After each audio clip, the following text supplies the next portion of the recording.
Thank you very much. Welcome back from that short break. And now I have my second guest, and it's no other than a researcher, a lecturer, a development worker.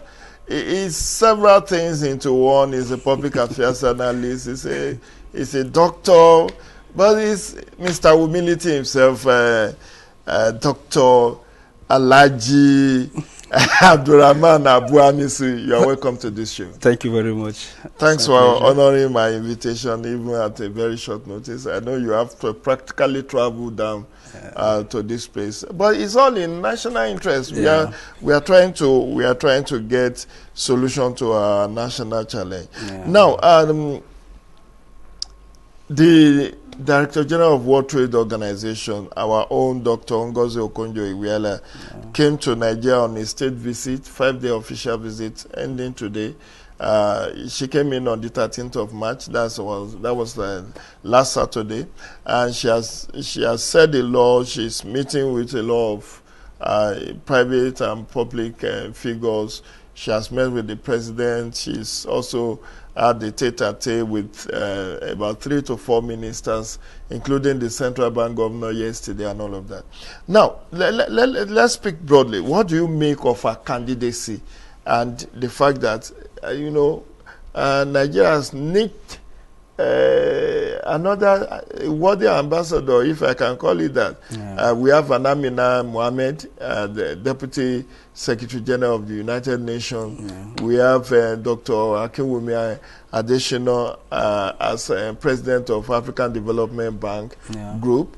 And now we have Dr. Okonjo, Ngozi Okonjo Iweala'S. What does this say for Nigeria's brand and image and diplomacy? You see, first of all, let me say it is unfortunate that at this point in time we are still celebrating individuals that have emerged from Nigeria. In the 60s and 70s, Nigeria was practically assisting other African countries with technocrats. Don't forget the fact that the blueprint for the establishment of United Arab Emirates airline was borrowed from Nigeria. It shows you the level of competence, it shows you the level of know-how, it shows you the level of advancement in terms of critical thinking. African universities cannot boast of any other resource apart from the resource that are living in Nigeria. In fact, Nigeria is even a destination. The first qualification for you to earn the respect of the international community, you must come to lecture in Nigeria. People like Patrick Wilmot, people like Bangura were in ABU, and even other expatriate workers. Even several Indians. Several Indians were here teaching. They were teaching. So, in terms of capacity, I would say that we deteriorated. And within that deterioration, we have individuals that are emerging, more or less are out of the many woes of Nigeria. These people stood out. And they ought to be celebrated as a role model, as people that are trying to invent the lost glory of Nigeria. And so, at this point in time, we are not supposed to be celebrating few individuals. At this point in time, we ought to have dominated Africa and then the rest of the world, because we have all the elements to develop, to export a human resource, but because we choose to do the negative things. So even the things that we were able to do at independence, we are not able to do them now. Institutions that were built then, we are not able to manage. At a point, up to this moment, Nigerian businessmen will prefer to bring in expatriate workers. You go to major factories in Nigeria, the people you see there are Indians and Chinese. It's not as if Nigerians don't have the know-how. It's just one issue: trust. It's issue of trust. So when you have people like Okonjo Iweala'S, people like Amina and Dr. Akinwumi going to represent Nigeria, what that tells the world and the rest of us is that our case is not that of Yahoo Yahoo alone. It's not that of banditry alone. That within Nigeria there are capable hands, there are well-seasoned persons, administrators that you can give to the rest of the world. So it is an opportunity to change the narrative, to show to the world that, look, despite what you are hearing about Nigeria, something good can come out of Nigeria. And those good things are beginning to manifest globally. I think this is just the right message this is sending. But for me, it is something that ought not to be. Because in the 60s, in the 70s, in the 80s, Nigeria was on top of its game and as qualified people that it is exporting to the rest part of the world before we degenerated. Okay. So what accounted for this degeneration? You are a lecturer in a university. You are also a researcher. What accounted for this deterioration that made us to lose our exalted and prestigious status as being the ivory tower for African continent and a global brand? There are so many factors. There are so many factors. The first was the abandoning of merit system. So everything is no longer based on what Jide Ojo can do. It's not what Abdurrahman can do. It's who I know. When we graduated from who I know syndrome, it now went ballistic. So we started talking about states. From state, region. Now, any system that sacrifices merit is doomed. So you could say the primary problem we had was that of recruitment. You give wrong people certificate from the university, people that are not qualified, simply because they can buy their way through, and then you give them certificate. Then they come to the recruitment grant. Instead of proving what is on the certificate, because if they say you are worthy in character and learning, it speaks to two things. One, you are disciplined. Two, you are incorruptible. Three, you possess the emotional intelligence and the capacity to deliver. Then by the time we get to the interview ground, who is the permanent secretary? Do you know him? No, the director general. In fact, even before the appointment, the slot have been shared. So nobody is calling for interview. So you are in your organization, and the next morning you see somebody coming to resume. You think it's a visitor. He closes with you today. Tomorrow he closes with you. Next tomorrow, and you want to inquire, who is this person? Yeah, it's our new staff. You did not witness any process that brought that person. You see, in those countries that are developing, you can claim to have PhD, you can claim to have whatever. The first thing they do is they test you. You are a computer engineer? No problem. Please, can you fix this computer that is not working to start with? But in our own case, we give you a desk. We will discuss what you can do later. You go to almost all the organizations in Nigeria, the brain workers, those that have the capacity to deliver, out of 50 employees of government, are not up to 20. The remaining 80 are taking salary. Anyway, that is not why we are talking. This morning I brought you, I know you are a man of many parts, and even in time past, you and I have shared the same panel of discussion. Today we are talking WTO, World Trade Organization. What does anchoring that leadership, what does it mean for Nigeria? Okay, you know, I have read people celebrating and they said it's a win for Nigeria, what, Nigeria is going to benefit a lot. You know, I don't blame people that are making such assertion. They are talking based on Nigerian mentality, that if your brother is in National Assembly, you feel you have access to whatever is in National Assembly. World Trade Organization, just like every other organization, has its own rules and regulations. It has its own agenda. Now, if you want to benefit from that, you can only benefit by conforming to the rules and regulations. Ngozi Okonjo Iweala is in no position to bend the rules because she's from Nigeria. The day she bends the rule, she will be shown the way out. The exit door. That is just it. So what Nigeria can do to benefit is for us to put our acts together. What it means for Nigeria is that we have competent people that, if given opportunity, can actually contribute to making the world a safer place for businesses. And that she's a role model to a lot of people, especially the women. That a woman with the right qualification, discipline, commitment, hard work, can attain any position. Contrary to the belief that women are marginalized and that women cannot rise above men. The third thing again is that within the Committee of Nations, and even from the competition, The lady from South Korea, she's also a lady. Our own from Nigeria is also a lady. But with the support Ngozi Okonjo Iweala garnered, it shows that her pedigree speaks for her. And then does she have the capacity to lead World Trade Organization?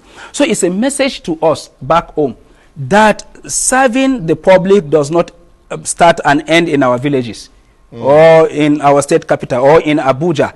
That if you do the right things, you can live from the coastal areas to the global community. You can leave the desert of Borno State to the global community. So what is important, and the message is sending to us, is be upright in whatever you do, be committed in whatever you do, and develop yourself no matter where you find yourself. But what we normally do in Nigeria is, by the time you occupy any exalted seat, you feel you've reached the pinnacle of your career. So you don't even need to bother yourself. All you need to do is just to maintain that seat, and you take your retirement benefit, and you just go back to your village. And truly, you know, you pointed to something.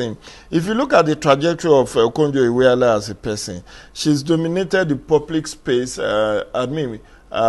public service for close to 20 years now. Yeah. I'm talking of Nigeria. Yes. She was brought in by Obasanjo from the World Bank, where she has put 25 years. Yes.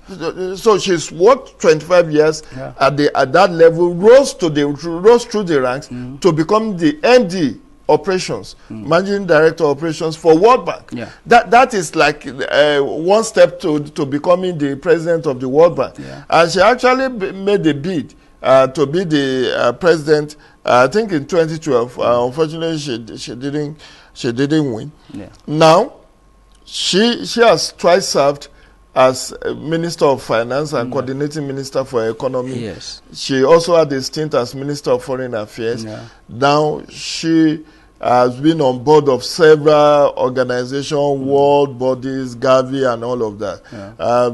And now she's heading World Trade Organization. If we get our acts together, because you said something about she will not bend the rules for us. She will not. She's here as a role model to inspire, to say you can be there like I have been there. Yeah. And we have quite a number, millions of Nigerians who, given the right opportunity and environment, could excel the way Okonjo Iweala has excelled. Yeah. But now, what do we need to do as a country to gain maximally from that? Nigeria sponsored that nomination. It's like you send somebody to school, she has graduated, and you expect some fruit. She will not bend the rules. I agree with you on that point. But if Nigeria were to gain maximally from World Trade Organization in our first 4 years of which we end in 2025 August, what do we need to do? What preparations must we do? Okay, I think for me, even if Ngozi Iweala did not do anything for Nigeria in the next 4 years, for me, she's already paid the price for our support for her by choosing to come back to Nigeria first. Yeah. Barely 2 weeks after resuming office, she came back and she's consulting with our people. This is all you need to do. These are the challenges. I've seen, okay, Nigeria is not doing well because of A, B, C, D. It's like somebody that is preparing for exam and somebody is giving you an area of concentration. What do you need again? Must the person write the answer for you? So she's already giving us area of concentration. If we take it, look fine. At this, yes. So if you want to benefit from World Trade Organization, okay, you need to do A, B, C, D. And what the federal government needed to do quickly is to set up a team to say, okay, Ngozi has come with this challenge that this is why we're not benefiting from World Trade Organization. So what do we do? How can she assist us? The best way she can assist is by saying, look, our negotiation skills are very poor. We need to work on our negotiation skills.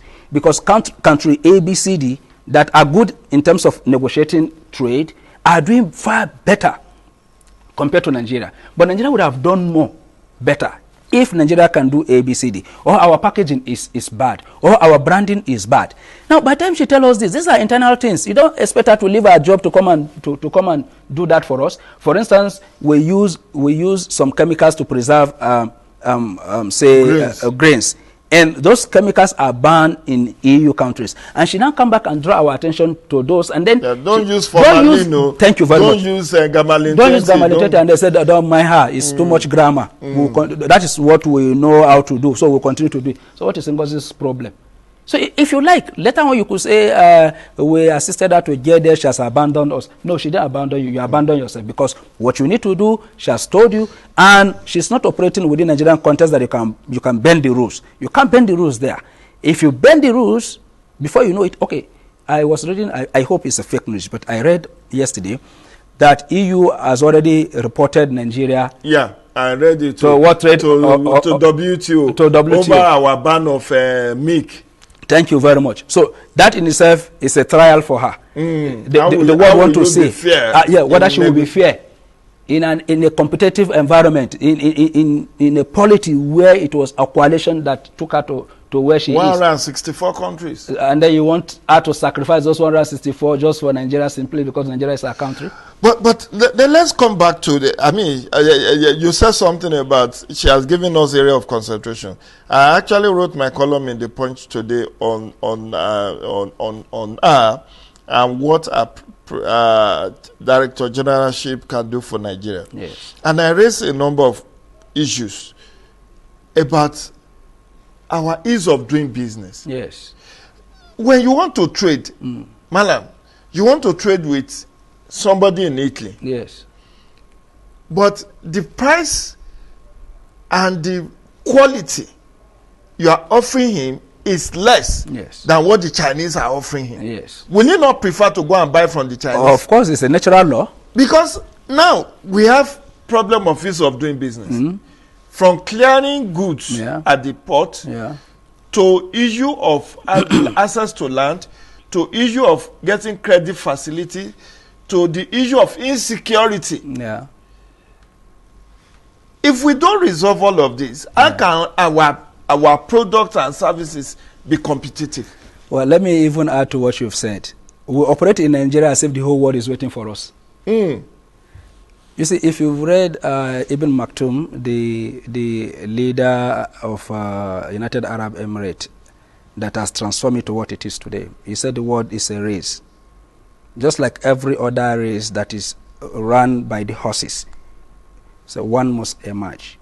But those that have shown resilience may not win, but at least they will go together. Then those that have not shown any resilience will remain behind. So what did he mean by the word is a race? Competition. For instance, why are they smuggling in this country? Because it is cheaper to bring your consignment to Benin Republic. Very cheap. And then because we have porous border and corrupt officials, you bring your product, you bribe your way, you flood the market. Now all the points you raise are true. You see, if you ask me, we don't have any problem. Our problem is just one thing. Our problem is corruption.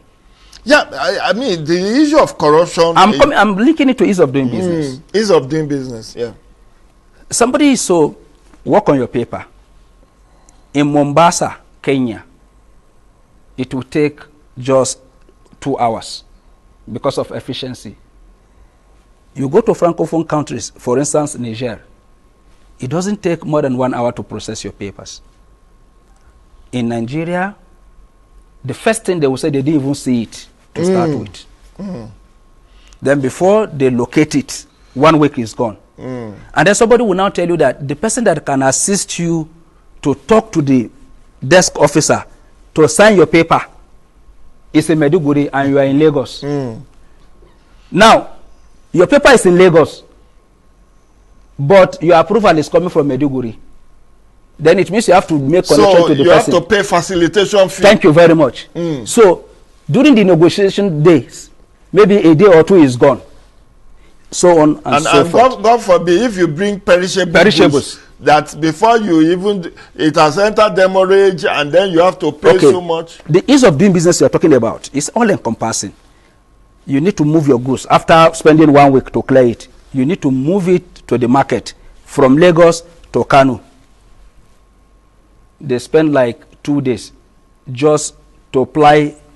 Yeah, you'll be lucky to get to Kano in 2 days. No, it's not even from Lagos. It's not from Lagos. If it's articulated vehicle. No, from Kwara. Oh, okay. From Kwara, that Mopa, I don't know, is it Mopa local government? No, Jeba. Just by Jeba. Jeba that is Jeba. Then that is from Jeba to the, what is it called? To Niger State end. Just to cross that bridge. Some of these articulated vehicles, you will see them falling. Because of bad road. Because of bad road. And what leads to that? Some have been awarded 5 times. Look, there are roads and bridges in this country. On paper, it has been certified to have been done about 10 years ago. There is also no railway for mass transit. For mass transit. Anyway, let me pause you. We are willing to take 1 or 2 calls before we round up in the next few minutes. You can join us, or you can call in on this program. It's live. The number to call is 0809 987 1989. 0809 987 1989. You can call in to join the conversation. The number is there on your screen. You can join in by asking. We are discussing in this segment how can Nigeria maximize the benefit of the leadership of World Trade Organization headed by a eminent Nigerian, Dr. Ngozi Okonjo Iweala. Now, let's come back to issue of, we know we have to deal with issue of ease of doing business. What about security? Security of goods, of lives, of property. Facing this huge challenge, how can we produce services and goods that are competitive when farmers are not safe on their farms? Unfortunately, we are joking with this issue of this security. You people that are discussing it does not even know the magnitude of what is facing us. And you can pardon a lot of people because of ignorance. But I bet you, if we continue like this in the next 5 years, there will be famine.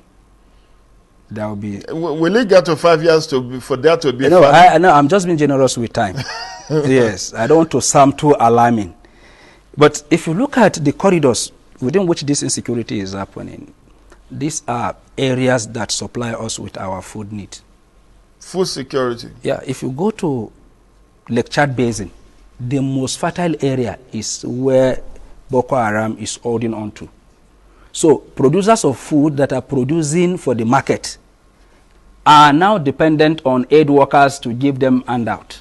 That is one serious pointer to the crisis we are facing. Then the other area that is highly productive is North Central. In terms of varieties of food that we eat in this country, from rice, the Benue Trough, rice, to yam, to grains, to even pepper, is North Central. And that place is being ravaged by insurgency. So what we are left with are those things that are produced in the South. Even Southwest is under siege. Yes, to some, because there is also militancy in South-South. To some large extent, if we want to compare the degree. Okay. The degree, and in terms of what these areas are contributing to food. You see, one important thing about Northeast is that Northeast is not only producing food from their own land. They use local market to aggregate food from Chad, from Niger. Are you getting it? To supply Nigeria through Maiduguri to Kano, Lagos, Port Harcourt. Let's pause on that. Let's look. Okay, we have our first caller. Hello. Hello. Hello, good morning. Tell us your name and where you are calling from. My name is Chukwukame. Okay. You are calling from Abaji. Amak, okay. Quickly tell us why you are calling, your name, and your question or comment. So why I'm calling is the discussion of the visit of Okonjo. Iweala, yeah. Yeah. So the visit is very nice. The question there, are we as a nation ready